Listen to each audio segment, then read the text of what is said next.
Maka Kanjeng Sunan Kudus tidak mau mendirikan keraton neng jerone keraton, kalau bahasa sekarang mendirikan negara dalam negara.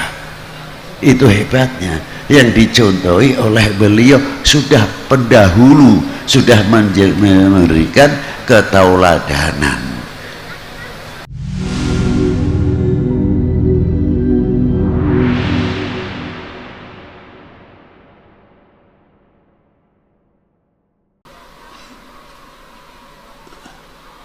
Di Kendal, kalau melihat dari beberapa pusara, walaupun mungkin pada waktu itu sudah berdiri kadipaten atau belum, kita melihat di Kaliwungu, di situ ada makam Sunan Kantong. Sunan Kantong tersebut, kalau tidak salah, beliau kakak atau adik Sultan Abdul Fattah Demak. Kakak adik juga dengan Joko Tarub kedua, atau lebih dikenal lagi Bondan Kejawan. Ada lagi juga tokoh ulama Bathara Katong yang dimakamkan di Ponorogo, dan disitulah makam-makam terdapat, termasuk yang menurunkan ulama-ulama besar, cucu daripada Kiai Hasan Besari, yang keturunannya sebagian di Gubuk, Ngeroto, Pulaman, dan banyak menjadi tokoh-tokoh hafidhul Quran di tempat tersebut. Bahkan dari cucunya pun, dari para dzurriyyah juga banyak. Yang pertama masuk Mbah Kiai Abdurrahman Munadi. Kiai Abdurrahman tersebut turun kelima atau keempat dari Kiai Hasan Besari. Putrinya dinikahkan mendapat Al-Habib Muhammad bin Syekh bin Ahmad Bafaqih, terkenal Boto Putih, Surabaya. Keturunan Habib Syekh tersebut, putranya namanya Muhammad, yang sangat alamah, yang dimakamkan di Pulaman, Purwodadi atau Gubuk. Dari Habib Muhammad Bafaqih itulah yang menurunkan cucunya, ada yang famnya Al-Munawwar, ada bin Syihab, ada bin Yahya, dan kiai-kiai yang sangat luar biasa di Gubuk atau Ngeroto tersebut. Di Kendal, Sunan Kantong kurang lebih hidup di zaman Sultan Abdul Fattah. Sultan Abdul Fattah, istrinya yang sangat terkenal, Dewi Ashiqah. Dewi Ashiqah ini putrinya Kanjeng Sunan Ampel, Ahmad Rahmatillah bin Ibrahim Asmorokondi. Kalau menurut di kitab Babat Tanah Jawa, Ibrahim Asmorokondi tersebut diangkat oleh Brawijaya menjadi Menteri Keuangan, dan sepupu Kanjeng Sunan Ampel yang namanya Malik Ibrahim yang meninggal pada tahun 822 Hijriah bertepatan 1401 tanpa menghitung tahun terpaut. Bila menghitung tahun terpaut 1419 atau 20. Terkenal beliau Malik Ibrahim bin Barokat bin Jamaluddin Husain. Beliau juga diangkat oleh Prabu Brawijaya Mojopahit menjadi Menteri Ekonomi dan Menteri Irigasi yang mampu menyodet Kali Brantas sehingga menjadi sungai untuk dunia pertanian. Jadi jangan heran kalau kita duduk malam hari ini bersama-sama ulama, umarok, TNI, Polri sudah dari dahulu diberi contoh oleh para kesepuan-kesepuan para pendahulu. Kita-kita ini tinggal meneruskan. Contoh sudah dari dahulu.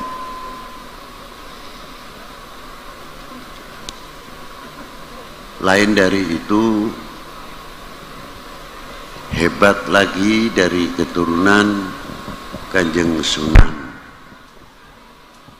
Ampel yang terkenal Al-Imam Al-Muhaddits Al-Faqih Sayyidi Ja'far Shadiq bin Ahmad Rahmatillah di Kudus, ma'ruf dengan Sunan Kudusnya. Saya kagum dengan para beliau. Ketika masuk ke Kudus, beliau langsung apa yang harus dilakukan, jangan sampai terjadi pecah belah. Ini sudah dirintis oleh para beliau.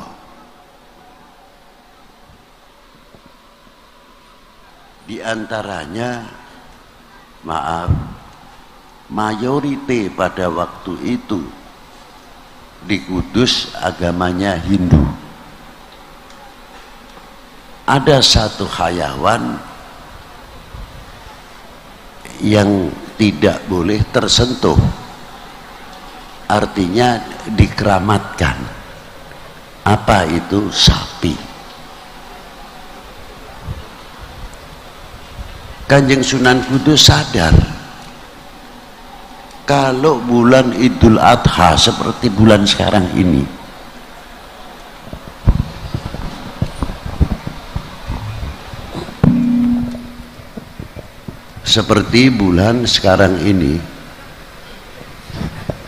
kalau korban, kalau di Timur Tengah unta, bakor utawi sapi, kerbau di sana tidak ada, tapi bahasanya ada, pasti dulunya ada. Jamus. Di sini tidak ada unta, adanya sapi, kerbau, kambing. Ini kalau sapi itu dipotong bagian daripada kurban, pasti akan menyinggung, mengundang permasalahan. Tidak mau beliau itu mengundang segala sesuatunya, diperhitungkan sekali, jangan sampai mengundang masalah. Sebab setiap masalah belum tentu mengundang simpati. Tidak pecah belah saja itu sudah untung. Itu hebatnya para pendahulu sudah sejauh itu. Maka dari itu Kanjeng Sunan Kudus melarang untuk memotong sapi, tapi tidak berarti mengharamkan, melarang li ajlil maslahah. Sampai sekarang berlaku, mau percaya of tidak, nek neng Kudus iku nyembelih sapi ora wani, nek arep beleh sapi nggih ten Jepara atau wonten Pati niku berlaku. Nek ora ngandel takono dhewe karo wong Kudus. Itu diantaranya. Karena kebijakan apa yang diterapno dening Kanjeng Sunan Kudus, pengaruhnya luar biasa. Kesadaran muncul hingga pengaruh Kanjeng Sunan Kudus luar biasa, dan banyak yang beriman Islam di tangan beliau, termasuk sesepuh Kudus yang namanya Pangeran Poncowati. Pangeran Poncowati raja agama yang berbeda, langsung simpati kepada Kanjeng Sunan Kudus dan memeluk Islam. Bijaksananya Kanjeng Sunan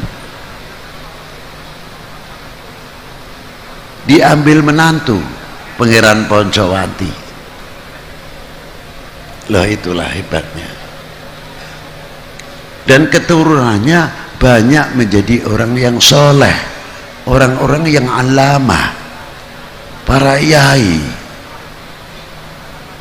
Loh, itulah. Ya dzurriyyah siapa? Ya dzurriyyah Sunan Kudus, mau tidak mau, walaupun dari pihak perempuan. Perempuan mau lelaki, sekali cucu adalah cucu.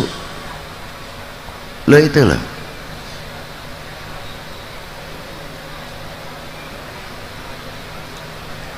Dan diserahkannya keratonnya, kerajaannya kepada beliau, kepada Kanjeng Sunan Kudus. Kalau saya mungkin, kalau saya, tapi ya naudzubillah, dikai kursi kerajaan, diparingi istana, ada kekuasaan wilayahnya, ora usah repot-repot, aku jadi ratu langsung, jadi raja langsung. Tapi pola pikir Kanjeng Sunan Kudus berbeda jauh, melihat ke depan, masa depan. Demak dengan Kudus, pada waktu itu kerajaan Kesultanan Demak sudah masih berdirinya Kanjeng Sultan Abdul Fattah, yang diteruskan oleh Adipati Yunus. Sultan yang terakhir adalah Sultan Trenggono, dan beliau sebelum itu Trenggono. Sultan Trenggono itu keponakannya Adipati Yunus, keponakannya Sunan Kudus, karena mbak ayunya Sunan Kudus, Dewi Asikoh, adalah istri Sultan Abdul Fattah bin Brawijaya. Loh, itulah.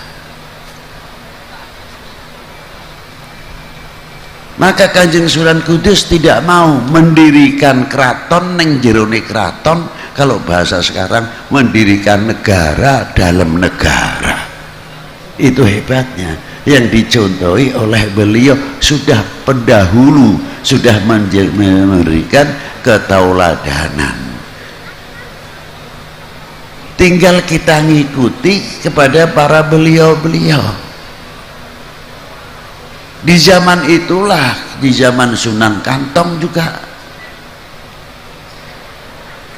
di Semarang khususnya, Kalibungu, perkembangan perjuangan beliau-beliau sangat luar biasa, dan juga banyak di Kendal ini melahirkan tokoh-tokoh ulama yang luar biasa. Munculnya kebesaran Tarekat Syatoiyah setelah Syekh Muhyiddin Pamijahan yang mengambil tarekat dari Sayyidi Abdul Rauf Singkil Aceh. Muridnya di Jogja banyak, muridnya Syekh Muhyiddin Pamijahan. Diteruskan di Kaliwungu, walaupun beda silsilah mengambil tarekatnya, oleh Sayyidi Syekh Mbah As'ari atau Romo Guru Kaliwungu. Itu diantaranya.